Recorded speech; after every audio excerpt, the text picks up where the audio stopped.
शांत पहाड़ी गांव गढ़वास की तंग गलियों में एक पुरानी हवेली खड़ी थी। वर्षों से वीरान, लेकिन रात होते ही वहां किसी युवती की सिसकियां, किसी के चलने की आवाजें और अजीब सी सुगंध हवा में घुल जाती थी। लोग कहते थे वहां एक प्रेतबाला रहती है, लेकिन कोई उसे देख न पाया, सिवाय एक के। आरव एक युवा फोटोग्राफर जो शहर से आया था पुराने स्थानों की तस्वीरें लेने। उसे हवेली की दीवारों में कुछ ऐसा खिंचाव महसूस हुआ जैसे कोई उसे बुला रहा हो। रात को जब वह पहली बार हवेली में गया, वहां सिर्फ सन्नाटा नहीं था, बल्कि किसी की सांसें उसके पीछे चल रही थीं। अचानक एक ठंडी हवा का झोंका आया और आरव ने एक अजीब सी परछाई को देखा। एक लड़की, सफेद लिबास में, काले लंबे बाल, गीली आंखें और होठों पर रहस्यमयी मुस्कान। तुम आ गए, उसने धीरे से कहा। आरव जैसे सम्मोहन में बंधा हो उसके पास गया। उसका चेहरा सुंदर था, लेकिन आंखों में एक अनकही पीड़ा और अनंत इंतजार था। उस रात हवेली में जो हुआ वह आरव कभी भूल नहीं पाया।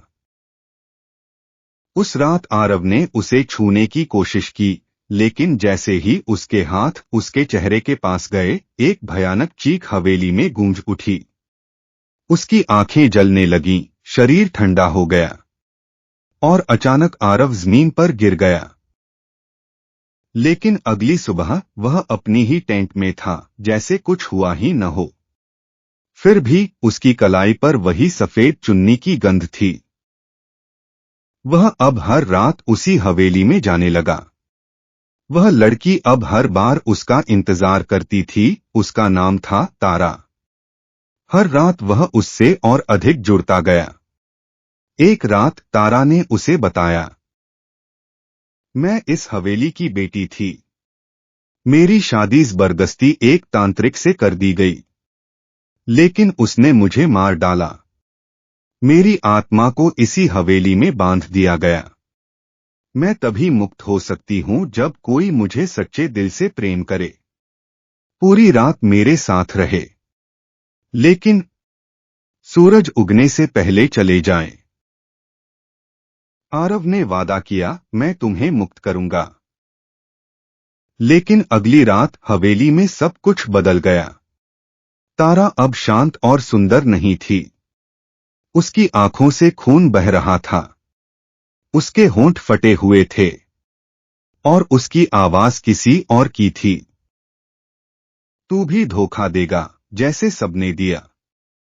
कोई प्रेम नहीं करता, सब मुझे छोड़कर चले जाते हैं। उसने आरव को बंधक बना लिया। वह हर रात उसके साथ सोती, लेकिन अब उसके आलिंगन में प्रेम नहीं, क्रोध और प्रतिशोध था। वह आरव को खुद में कैद करना चाहती थी, हमेशा के लिए। आरव को हवेली की पुरानी किताबों में एक मंत्र मिला जो आत्मा को मुक्त कर सकता था, लेकिन उसकी कीमत थी एक सच्चा प्रेम। उसे आत्मा को देना होगा हमेशा के लिए। आरव ने निर्णय लिया। वह तारा से सच्चा प्रेम करता था। उसने हवेली में तारा से अंतिम बार प्रेम किया, उसकी आंखों में देखकर उसे गले लगाया और मंत्र पढ़ा। हवेली कांप उठी, दीवारें फट गईं और तारा चीखती हुई एक उजाले में बदल गई। उसकी आत्मा मुक्त हो गई। अगली सुबह गांव वालों ने हवेली के खंडहर में एक अजनबी की लाश पाई। उसके चेहरे पर एक मुस्कान थी और उसकी छाती पर खून से लिखा था, अब मैं अकेली नहीं हूं।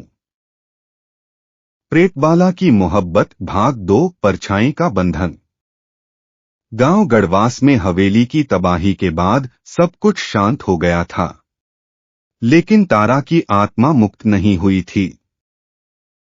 आरव का मृत शरीर गांव वालों ने देखा, लेकिन किसी को यह नहीं पता था कि उसकी आत्मा कहाँ है। वे समझ नहीं पाए कि उसकी मृत्यु सिर्फ एक अंत नहीं थी, बल्कि एक दरवाजा थी उस दुनिया के लिए जिसे कोई इंसान समझ नहीं सकता।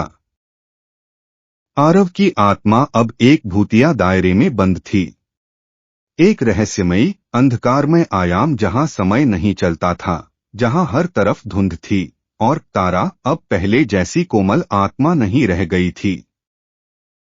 अब वो बनी थी प्रेता, प्रेम की भूखी एक पिशाचिनी, जो हर रात आरव की आत्मा को अपने साथ रखती थी। आरव, तुमने वादा किया था, मुझे अकेला नहीं छोड़ोगे।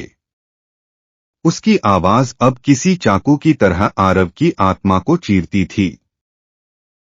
वो उसे आलिंगन में जकड़ लेती, मगर वो आलिंगन अब गर्म नहीं होता। वह हड्डी को चीरती सर्दी से भरा होता। आरव अब हर रात वही अनुभव करता। सांसें जो उसकी आत्मा को खींचती थीं, होंठ जो कभी प्यार देते थे, अब सड़ चुके थे, और आंखें जो कभी प्रेम से देखती थीं, अब उसमें दहकती हुई लाल आग बन गई थीं।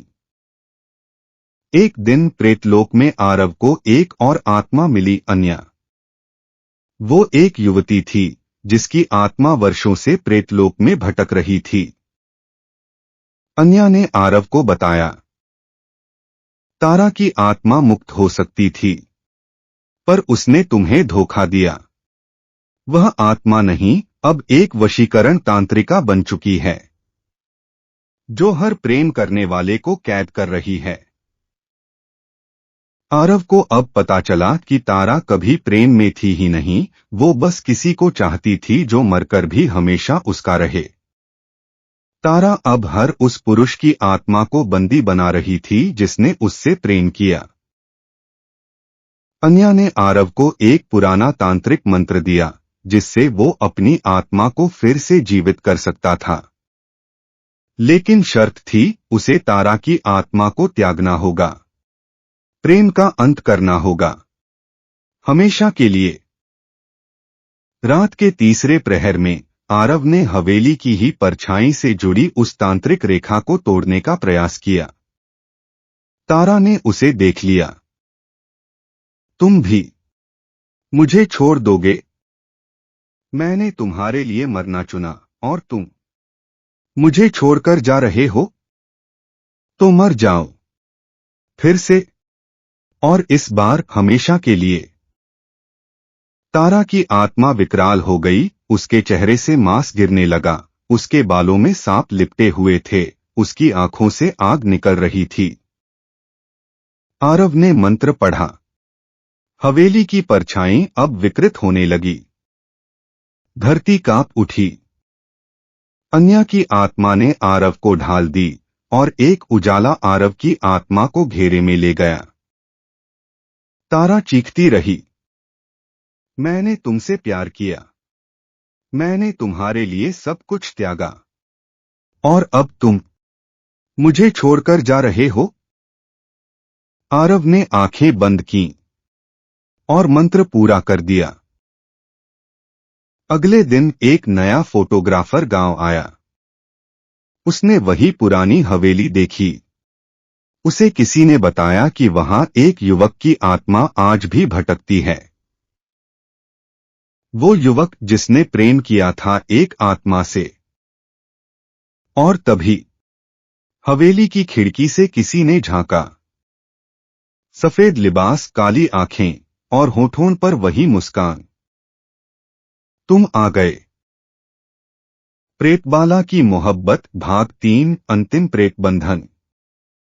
गांव गढ़वास की हवेली फिर से शांत हो चुकी थी, या शायद सिर्फ ऊपर से शांत दिखती थी। जिस दिन नया फोटोग्राफर विवेक हवेली में आया, उसने महसूस किया कि उसकी तस्वीरें धुंधली हो रही थीं। हर फ्रेम में एक स्त्री छाया दिखती थी, सफेद साड़ी में, खुले बाल और पीछे जलती आंखें। रात होते ही हवेली के चारों ओर धुंध घिरने लगी।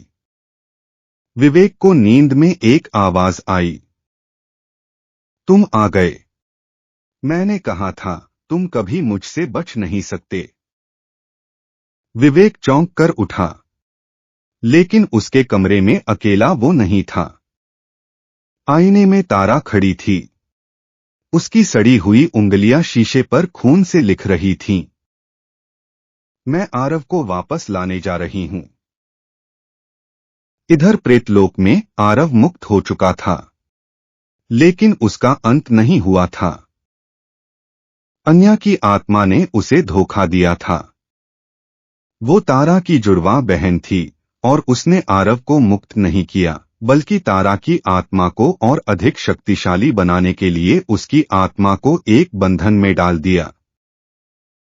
अब तारा और अन्या एक हो चुकी थीं, द्विभुज प्रेतिनी, जिसकी आत्मा अब आरव के जीवन को बार बार जीने और हर बार मरने में तब्दील हो चुकी थी। विवेक की जिज्ञासा ने उसे हवेली की तहखाना तक पहुंचाया। वहां उसे एक पुरानी काली किताब मिली जिसमें तारा और अन्या के तांत्रिक अनुष्ठान का वर्णन था।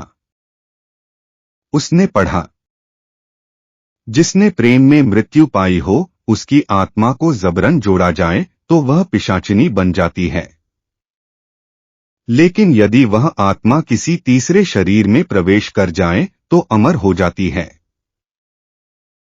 विवेक समझ गया, वो तीसरा शरीर वह स्वयं है। तारा और अन्या उसे केवल आरव की आत्मा का नया बर्तन बनाना चाहती थीं। रात के ठीक 3 बजे हवेली की दीवारें हिलने लगीं। विवेक के चारों ओर हवा तेज हुई, झूमर झंझना उठा और उसकी आंखों के सामने खून टपकने लगा।